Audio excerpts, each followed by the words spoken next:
तो आज बात करेंगे हम लोग प्रेजेंट इंडेफिनिट टेंस का, जिसका पहचान चिन्ह होता है ता है, ती है, ते है। कहने का मतलब क्या कि एक वाक्य हम बोले उसमें ता है, ती है, ते है लगा दिए तो वो मतलब प्रेजेंट इंडेफिनिट होता है। उसको हम लोग कैसे अंग्रेजी में अनुवाद करेंगे ये मैं पढ़ाऊंगा आपको।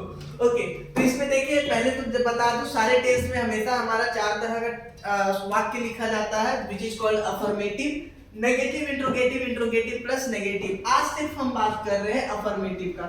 अफर्मेटिव सेंटेंस ऐसा वाक्य को बोलेंगे जिसमें ना ही हम क्या का यूज करते हैं और ना ही हम लोग नहीं का यूज करते। जैसा कि मैं लिखा हूं, वह अंग्रेजी बोलती है और मैं अंग्रेजी पढ़ाता हूं, तो इसमें ना ही क्या लगा हुआ है और ना ही नहीं लगा हुआ, तो इससे हमको पता चल रहा है ये क्या है, हमारा अफर्मेटिव सेंटेंस है। अफर्मेटिव का रूल आपको याद रखना होगा। अफर्मेटिव का रूल क्या होता है, सब्जेक्ट के साथ V1 अथवा V5 लगता है और फिर हम ऑब्जेक्ट लगाते हैं। सब्जेक्ट क्या बोलते हैं, तो बोलने का काम कौन कर रहा है, अंग्रेजी बोलने का काम कौन कर रहा है, वह, तो मतलब ये सब्जेक्ट है। अंग्रेजी पढ़ाने का काम कौन कर रहा है, मैं, तो मतलब ये सब्जेक्ट है। मतलब जो वर्ब को कर रहा है वही सब्जेक्ट कहलाता है।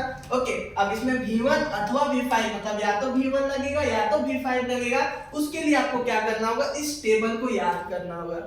मुझे आशा है कि आपको अच्छा से दिख रहा होगा ये टेबल। नहीं दिख रहा होगा तो कुछ नहीं कर सकते, गरीब आदमी हम, ठीक है, पर दिख रहा होगा। ओके, देखिए सेट करके वहां से, तो ये टेबल को आपको याद रखना होगा। इससे आपको पता चल जाएगा कि V1 लगाना है उसके साथ कि V5 लगाना है। जैसे कि आपको वहां पता है कि वह का क्या होगा, शी होगा।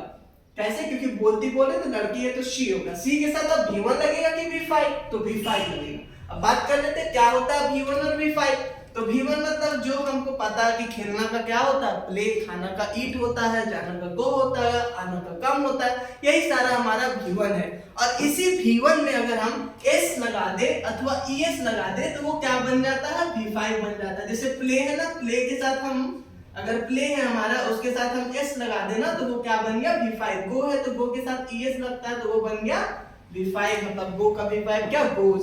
तो यहाँ पे जैसे बोलना है ना, स्पीक, तो स्पीक है, स्पीक। अब सी के साथ क्या लगेगा, V5, तो हम क्या लिखेंगे यहाँ पे, स्पीक नहीं लिखकर हम क्या लिखेंगे, स्पीक्स लिखेंगे, मतलब S लगा देंगे।